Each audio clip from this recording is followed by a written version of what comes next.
Hello friends, welcome back my YouTube channel mister R Sharma. तो दोस्तों, आप सभी कैसे हैं? आई होप कि आप सभी ठीक होंगे। तो चलिए चलते हैं क्लास की ओर। आज जो हम लेके आए हैं आपके लिए, वो लेके आए हैं आदिकाल का जैन साहित्य। हमने इससे पहले वाले जो पढ़ लिए हैं, आपका सिद्ध साहित्य पढ़ लिया था और नाथ साहित्य हमने पढ़ लिया था, जो आदिकाल के अंतर्गत आता है। आदिकाल के अंतर्गत हमने 5 मुख्य भाग बताए थे कि कौन कौन से इसमें हम साहित्य पढ़ने वाले हैं। सिद्ध साहित्य, नाथ साहित्य, जैन साहित्य, रासो साहित्य तथा आपका लौकिक साहित्य। तो चलिए आज हम आपका जैन साहित्य के अंतर्गत बात करते हैं कि जैन साहित्य क्या था।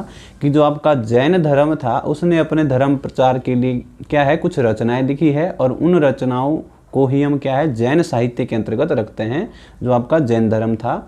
अब जैन धर्म ने अपने प्रचार प्रसार के लिए जो भी ग्रंथ लिखे, उनको एक प्रकार से हम क्या है, जैन साहित्य के अंतर्गत ले रहे हैं। ठीक। अब जो जैन साहित्य है, इसमें कितने प्रकार के साहित्य रचे गए, कौन कौन से साहित्य रचे गए, क्या उनकी विशेष बातें हैं, उनके ऊपर थोड़ी चर्चा हम करते हैं। ठीक है जी। अब जैसे इसमें रचा गया था जैन साहित्य में आचार साहित्य, आचार साहित्य रचा गया। ठीक है। फागु साहित्य रचा गया, आपका फागु साहित्य रचा गया। आपका चरित साहित्य रचा गया, चरित साहित्य रचा गया। और आपका रासो साहित्य या रास साहित्य रचा गया। तो जो आपका जैन साहित्य है, वो मुख्य रूप से 4 भागों में हम बांट सकते हैं। कि जो आपका जैन साहित्य है, वो इसमें कौन कौन सी शैलियाँ अपनाई गई लेखन के लिए, कौन कौन से तरीके अपनाए गए लिखने के लिए, कौन कौन सी शैलियाँ अपनाई गई। सबसे पहले हम बात करेंगे कि आपकी आचार शैली कैसी थी, फागु शैली कैसी थी, चरित काव्य कैसा था, और रास काव्य कैसे थे। आचार काव्य कैसा था, जिसमें क्या है, घटनाओं को प्रधानता ना देकर उपदेशों को प्रधानता दी गई। क्या है, आचार साहित्य वो है जिसमें घटनाओं को प्रधानता नहीं दी गई, किसको दी गई, उपदेशों को महत्वता दी गई। अब आपके लिए जैसे आप कि व्यक्ति का आचरण कैसा होना चाहिए, व्यक्ति का व्यवहार कैसा होना चाहिए, इस तरह के जो उपदेशात्मक साहित्य रचा गया, वो कैसा लिखा गया, उसे क्या कहा गया, आचार साहित्य। कि जिसमें आपके आचरण की, व्यवहार की, नैतिक बातों की बात की गई कि आपका व्यवहार कैसा होना चाहिए, आचरण कैसा होना चाहिए। इस तरह के जो उपदेश दिए गए, वो किस में आएंगे, आपके आचार साहित्य में।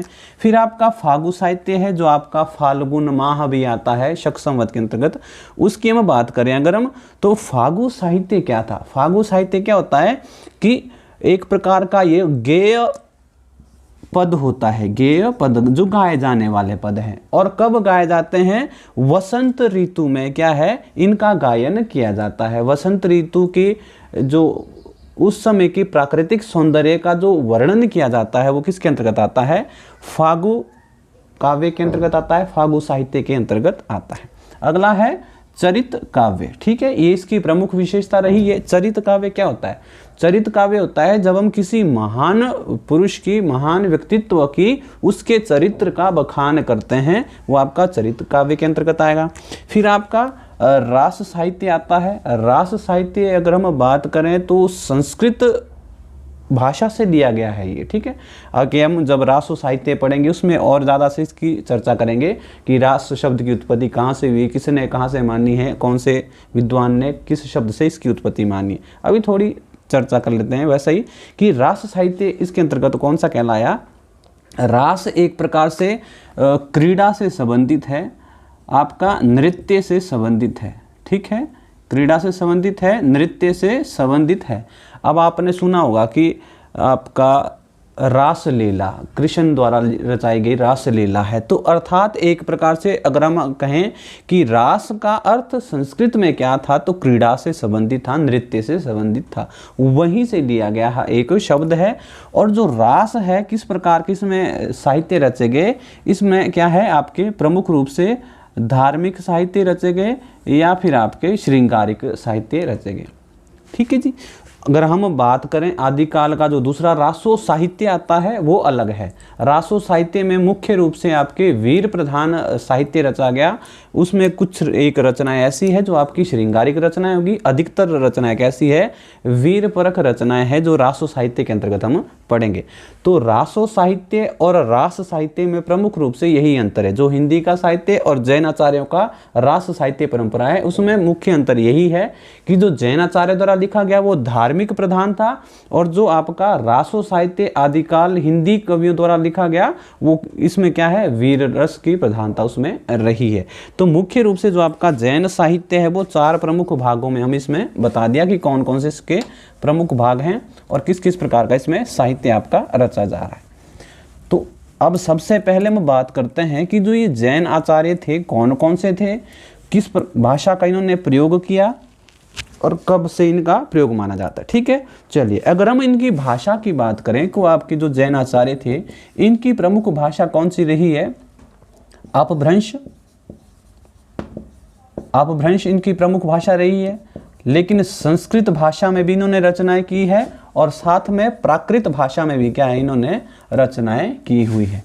लेकिन प्रमुख की अगर हम बात करें तो आपके अपभ्रंश भाषा का इन्होंने क्या है, मुख्य रूप से जैन आचार्यों ने प्रयोग किया है, जो आपके जैन साधु लोग थे। अब इसमें सबसे पहली अगर हम बात करें तो किसकी बात आ सकती है, जैसे आपका स्वयंभू है। ठीक है, स्वयंभू है। अब स्वयंभू का नाम बहुत प्रसिद्ध है। समय इनका बताया गया है 783 ईस्वी इनका समय बताया गया है कि 783 ईस्वी इनका समय है। और इन्हें क्या है, अपभ्रंश का प्रथम कवि, क्या क्या नाम है, पहली बात है इन्हें क्या है, अपभ्रंश का प्रथम कवि माना जाता है। ठीक है, और क्या है कि जैन आचार्य परंपरा के प्रथम कवि, या अगर आपसे पूछ ले कि जैन साहित्य परंपरा किससे आरंभ होती है तो स्वयंभू से आरंभ होती है। ध्यान रखना, एक जैन रासो काव्य परंपरा है, एक जैन साहित्य परंपरा है आपका, जिसने जो एक आपके कि अगर आपसे पूछ ले कि जैन जो लोग थे, जैन आचार्य थे, वो किससे आरंभ होती है श्रृंखला, स्वयंभू से होती है। लेकिन अगर जैनों में जो रास परंपरा चली वो कौन है, वो आगे हम चर्चा करेंगे। तो अपभ्रंश का प्रथम कवि किससे स्वीकार किया गया है, स्वयंभू को किया गया है। जैन आचार्य की परंपरा के प्रथम कवि कौन है, तो स्वयंभू है जी। अच्छा जी, इनके विषय में एक और बात है कि जो रामकुमार वर्मा थे, इन्होंने क्या है, रामकुमार वर्मा ने इन्हें हिंदी का प्रथम कवि स्वीकार किया है।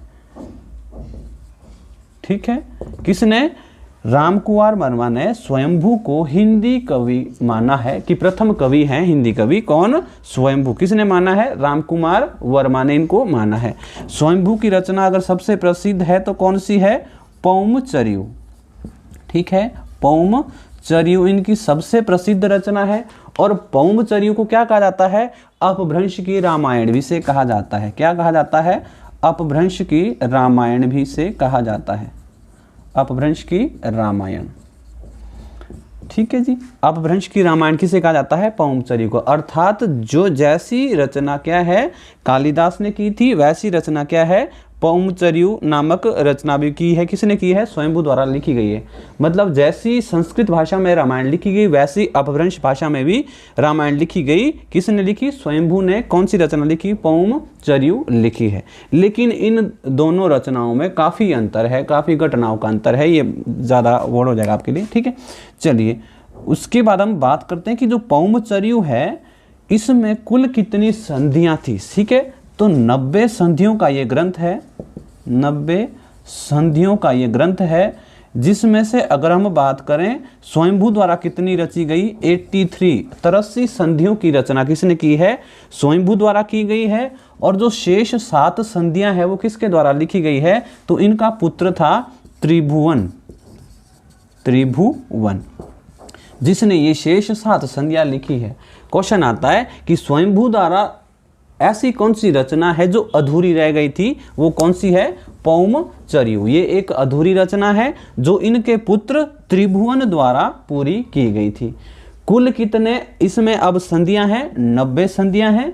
और उन संधियों को क्या है, उनमें से मूल संधियां जो स्वयंभू द्वारा रचित है वो कितनी है, 83 है। और 7 संधियां ऐसी है जो त्रिभुवन द्वारा की गई है। जो पौमचर्यू रचना है वो कितने कांड में विभक्त है, तो आपके 5 कांड, जिसको आप कह सकते हैं 5 कांड में विभक्त है जो ये पूरी रचना है। ठीक है जी। इनके द्वारा रचित और अन्य रचनाएं कौन कौन सी है? ये आपकी एक रिट्ठोमणि चर्यु है और कौन सी है? एक आपकी कौन सी है? रिट्ठोमणि चर्यु और एक आपकी स्वयंभू छंद। स्वयंभू छंद। ठीक है। रिट्ठोमणि चर्यु और स्वयंभू छंद भी क्या है? इन्हीं की रचना है। और रिट्ठोमणि चर्यु में क्या है? कृष्ण का बखान किया गया है, कृष्ण की लीलाओं का वर्णन किया गया है।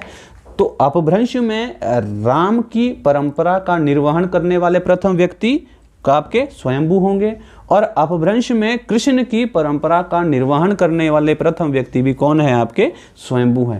राम काव्य संबंधी लिखा गया ग्रंथ कौन सा है? पौमचर्यु। और कृष्ण संबंधी लिखा गया रचना कौन सी है? रिट्ठोमणि चर्यु। ये रही आपकी स्वयंभू के बारे में बातचीत थोड़ी। इन्हें क्या कहा जाता है? इनके बारे में और अगर बात करें तो जो आपके स्वयंभू हैं इन्हें क्या है? एक तो मैंने आपको बता दिया कि जैन आचार्य के प्रथम कवि हैं ये। ठीक है। और क्या है? इन्हें अपभ्रंश का वाल्मीकि तथा व्यास भी कहा जाता है। क्या? इन्हें अपभ्रंश का क्या कहा जाता है? वाल्मीकि तथा अपभ्रंश का क्या है? व्यास भी कहा जाता है। और क्या कहा गया इन्हें? अपभ्रंश का कालिदास। ठीक है। इन्हें क्या है? अपभ्रंश का कालिदास भी कहा गया है कि आप क्या हैं भाई? अपभ्रंश के कालिदास हैं। और इन्हें क्या है? हिंदी का प्रथम कवि किसने स्वीकार किया है? ये मैंने आपको बता दिया कि राम कुमार वर्मा ने इन्हें हिंदी का प्रथम कवि स्वीकार किया है। अपभ्रंश भाषा का प्रथम कवि पूछ ले तो भी स्वयंभू ही आने वाला है। चलिए, ये रहा आपका स्वयंभू के बारे में थोड़ी बहुत रचनाएं, ये आपकी जो तथ्य हैं इनके महत्वपूर्ण जो परीक्षा में पूछे जाते हैं। ठीक है। चलिए अगली बात करते हैं। स्वयंभू के अलावा दूसरा जो कवि आता है वो कौन सा है? पुष्पदंत। ठीक है। पुष्पदंत। ठीक है। पुष्पदंत जिनको क्या है कई किताबों में पुष्य या पुंड भी कहा जाता है। पुष्य या पुंड भी इन्हें कहा जाता है पुष्पदंत को जी। ठीक है। इनकी अगर सबसे प्रसिद्ध रचना है तो कौन सी है? महापुराण भी जिसे हम कहते हैं महापुराण। और अगर इसका अन्य नाम की बात करें तो कौन सा था? 63 महापुरुषी गुणा अलंकार एक रचना है। इसी रचना का अन्य नाम क्या है? 63 महापुरुष गुणा अलंकार। मतलब 63 जैन आचार्यों की चरित्र संबंधी लिखा गया ग्रंथ कौन सा है? महापुराण एक इनका ग्रंथ है। और इसी ग्रंथ के आधार पर क्या है? इन्हें क्या है? अपभ्रंश का वेद व्यास भी कहा जाता है। ठीक है। क्या है? अपभ्रंश का वेद व्यास। अपभ्रंश का वेद व्यास। कि अपभ्रंश का वेद व्यास किसे कहा जाता है? पुष्पदंत को कहा जाता है। किस रचना के आधार पर? महापुराण। या इसका अन्य नाम क्या है? 63 महापुरुष गुणालंकार इसका अन्य नाम भी है। और कौन कौन सी रचना इनकी? एक है इनकी महापुराण होगी, एक है अणय कुमार चर्यु। अणय कुमार चर्यु भी इनकी क्या है? इन्हीं की एक प्रसिद्ध रचना है। और अगर एक और बात करें तो जसहर चर्यु। जसहर चर्यु भी क्या है? इन्हीं की एक रचना रही। जसहर चर्यु, अणय कुमार चर्यु और महापुराण नामक रचनाएं। और जो ये तीनों रचनाएं हैं ये कैसे लिखी गई है? चौपाई छंद में लिखी गई है। क्या है? चौपाई छंद में लिखी गई रचनाएं हैं। ध्यान रहे, चौपाई अगर हम हिंदी में बात करें तो चौपाई में कितनी मात्राएं होती है? प्रत्येक चरण में 16 मात्राएं होती है। लेकिन अपभ्रंश में चौपाई छंद में 15 मात्राएं प्रत्येक चरण में होती थी। ठीक है। चौपाई एक मात्रिक छंद माना जाता था जिसमें क्या है? 15 मात्राएं होती थी। और हिंदी में इसी रूप को अपनाया गया, केवल मात्रा का बड़ा एक मात्रा इसमें बढ़ा कर लिखी गई। और हिंदी में क्या है? हम चौपाई में 16 मात्राओं का योग बोलते हैं। और लेकिन अपभ्रंश में चौपाई में कितनी है? 15 मात्राओं का इसमें योग रहता था। ठीक है। इन्होंने अपने लिए किस उपनाम शब्द का चयन किया है? तो अभिमान मेरु। ठीक है। अभिमान मेरु कि बताइए पुष्पदंत द्वारा स्वयं को किस नाम से पुकारा गया? तो अभिमान मेरु। इन्होंने क्या बोला कि अभिमान मेरु एक उपाधि इन्होंने जो स्वयं को ही दी थी, ये कहा गया। ठीक है। जो शिव सिंह सेंगर हैं, आपको याद होगा शिव सिंह सेंगर एक क्या है, साहित्यकार भी रहे हैं जिन्होंने शिव सिंह सरोज नामक रचना लिखी है। तो शिव सिंह सेंगर ने क्या है, इन्हें हिंदी का प्रथम कवि स्वीकार किया है। इन्हें क्या है, हिंदी का प्रथम कवि स्वीकार किया है। किसने किया है, शिव सिंह सेंगर के द्वारा पुष्पदंत को हिंदी का प्रथम कवि स्वीकार किया गया। और इन्हें साथ ही साथ क्या है, शिव सिंह सेंगर ने भाका की जड़ भी कहा है। क्या, भाका की जड़ भी क्या है, इन्हें कहा गया है। भाका क्या होती थी, उस समय की एक भाषा, लोक भाषा जो क्या है, लोक प्रचलित में रही है। तो उस समय की भाषा को भाका कहा जाता था। ठीक है, तो भाका की जड़ किसे कहा गया, पुष्पदंत को। किसने कहा है, शिव सिंह सेंगर ने कहा है। इन्हें अपभ्रंश का क्या कहते हैं, भवभूति भी कहते हैं। कि बताइए अपभ्रंश का भवभूति किसे कहा जाता है, अपभ्रंश का भवभूति। ठीक है, अपभ्रंश का भवभूति किसे कहा जाता है, तो पुष्पदंत को ही कहा जाता है। ठीक है जी, चलिए समय बर्बाद ना करते हुए अगला करते हैं। जितना महत्वपूर्ण है मैं वही करवाता हूँ। ठीक है, उसके बाद हम चलते हैं, अगला जो आपका प्रसिद्ध है वो है धनपाल। एक अपभ्रंश के और जैन आचार्यों के कवि रहे हैं। अपभ्रंश में मतलब इन्होंने रचनाएं की है और जैन रास का जैन परंपरा के अंतर्गत आते हैं धनपाल। ठीक है, धनपाल किसके समकालीन रहे हैं, तो राजा मुंज की हमने बात की थी।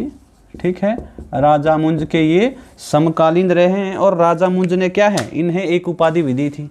राजा मुंज ने धनपाल को क्या है, सरस्वती की उपाधि भी दी थी। ठीक है, कि बताइए धनपाल को किस राजा ने सरस्वती की उपाधि दी थी, तो राजा मुंज ने दी थी। इनकी रचना कौन सी है, तो भविष्यत कहा। भविष्यत कहा इनकी क्या है, एक प्रसिद्ध रचना रही है। उसके बाद एक अगर हम बात करें तो अगला जो कवि है वो कौन सा है, अब्दुर रहमान। अब्दुर रहमान एक कवि हैं। ठीक है, अब्दुर रहमान का एक अन्य नाम भी कई बार आ जाता है, अदहमान। कि बताइए अब्दुर रहमान को और किस नाम से जाना जाता है, तो अदहमान नाम से भी इन्हें जाना जाता है। इनकी सबसे प्रसिद्ध रचना कौन सी है, आप संदेश रासक। संदेश रासक इनकी एक सबसे प्रसिद्ध रचना है। और संदेश रासक एक ऐसी रचना है जो एक क्या है, विरह काव्य है, विरह प्रधान काव्य है। और ये बहुत बार रचना पूछी गई है कि बताइए संदेश रासक किस प्रकार की रचना है, वीर परक है या फिर विरह काव्य है या फिर आपका शांत रस की है, किस तरह की रचना है, तो एक विरह प्रधान खंड काव्य है। कैसा है, खंड। इसमें क्या है, विरह काव्य में क्या बता दिया मैंने आपको, इसमें क्या है, विरह का वर्णन किया गया, नायिका के विरह की इसमें बात की गई है। उसके बाद अगर हम बात करते हैं तो जिन दत्त सूरी एक व्यक्ति हैं, ये भी इसी परंपरा में आते हैं, जिन दत्त सूरी। ठीक है, जिन दत्त सूरी ने जैन काव्य परंपरा में एक प्रसिद्ध ग्रंथ लिखा था, उपदेश रसायन रास। उपदेश रसायन रास। ठीक है, उपदेश रसायन रास इनकी प्रसिद्ध रचना है। और इसका समय भी एक बार पूछा गया था कि क्या माना गया है, 1114 ईस्वी क्या है, जिनदत्त सूरी द्वारा लिखित जो रचना है उपदेश रसायन रास। ये रास परंपरा के अंतर्गत भी हम थोड़ा बहुत पढ़ लेंगे इनको। और जिसका समय है वो कितना है, 1114 इनका समय बताया। इसी परंपरा में आगे आपके आएंगे जोइंदू कवि हैं।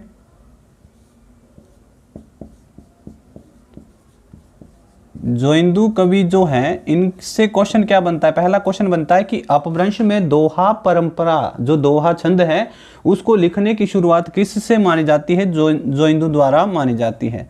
तो दोहा परंपरा की शुरुआत क्या है, इनसे ही मानी जाती है। दोहा परंपरा लेखन का जो शुरुआत है वो जोइंदू कवि द्वारा माना जाता है। और इनके द्वारा जो रचित ग्रंथ हैं वो कौन से हैं, परमात्म प्रकाश है, परमात्म प्रकाश और योगसार इनकी एक रचना है। ठीक है, परमात्म प्रकाश और योगसार नामक इनकी दो रचनाएं प्रसिद्ध हैं। उसके बाद जो आप किसी परंपरा में कवि आएंगे वो कौन से आएंगे, मुनि राम सिंह एक कवि थे, मुनि राम सिंह। ठीक है, मुनि राम सिंह की रचना भी इनकी पूछी जाती है। जो इनकी रचना थी कौन सी है, पाहुड़ दोहा। पाहुड़ दोहा इनकी एक प्रसिद्ध रचना रही है जो जैन आचार्यों के अंतर्गत ही आती है। और इसके बाद एक और प्रसिद्ध हैं देवसेन। देवसेन का नाम भी आपको बहुत प्रसिद्ध होगा क्योंकि इन्होंने एक रचना लिखी थी, कौन सी? श्रावकाचार। श्रावक धर्म से संबंधित ये रचना है, श्रावकाचार रचना, जो कि कब की है? 933 ईस्वी की है, जिसे कि डॉक्टर नागेंद्र ने क्या है? हिंदी की प्रथम रचना माना है। डॉक्टर नागेंद्र के द्वारा इसे हिंदी की प्रथम रचना माना गया।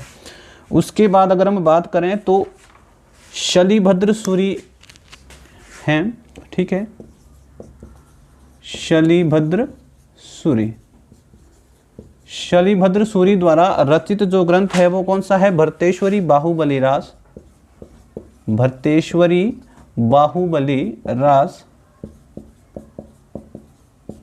ये भी आपकी रास परंपरा के अंतर्गत आने वाली रचना है, जिसे क्या है, यहां से 2-3 प्रश्न बनेंगे। भरतेश्वरी बाहुबली नामक जो रचना है, यहां से 2-3 प्रश्न बनने वाले। पहला जो प्रश्न है वो क्या होगा कि बताइए जैन साहित्य में रास परंपरा का प्रथम ग्रंथ क्या है?